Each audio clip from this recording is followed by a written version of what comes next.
to meet this moment. Because as the Attorney General noted, the two criminal cartels, the Sinaloa cartel and the Jalisco cartel, they are responsible for the devastation we are facing. 110,757 Americans lost their lives in 2022. And we simply cannot accept a single loss of life.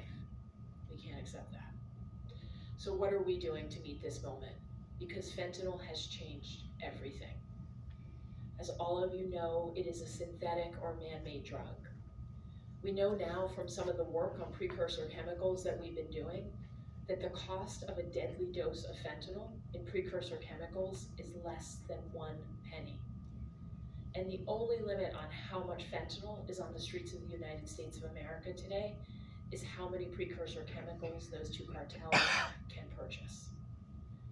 And at less than a penny for each dose, the amount is virtually limitless.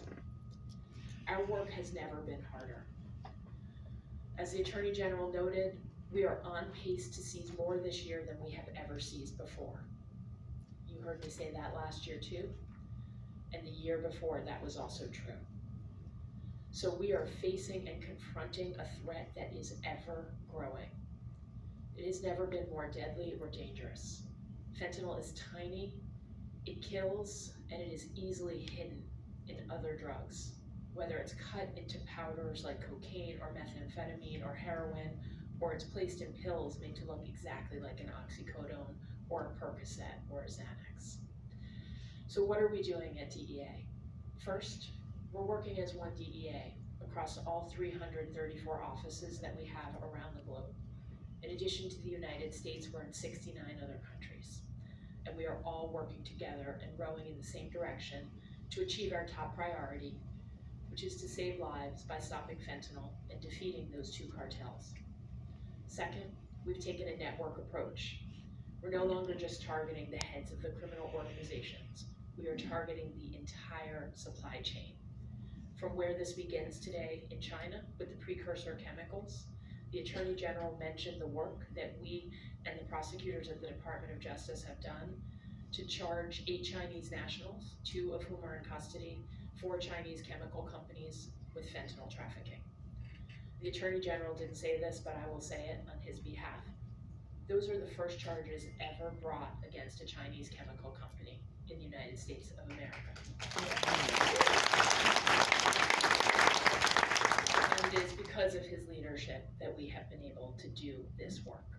So we start with the chemical companies in China, and then we come into Mexico, where those two cartels are mass producing the fentanyl and also pressing a lot of that into the fake pills. As the AG noted, we are working across the supply chain and the networks. In the Chipitos investigation, the Sinaloa cartel investigation, he noted we charged chemical brokers, members, people who worked for the Chinese chemical companies, the people in Mexico who were manufacturing the fentanyl, the people transporting it into the United States by any means they could, by land, by sea, by air, by underground tunnel. And then the people who are responsible for the security, the violence, and the illicit finance. We are talking about billions of dollars that are crossing the globe today, the profit from deadly fentanyl. Because even though it's cheap to make, the cartels are able to sell it for very high prices across the country. Some other work we're doing, in addition to the network focus, is we're working on what we call the last mile. So over this past year, we charged more than 3,300 people with being drug traffickers in the US that work for these two cartels.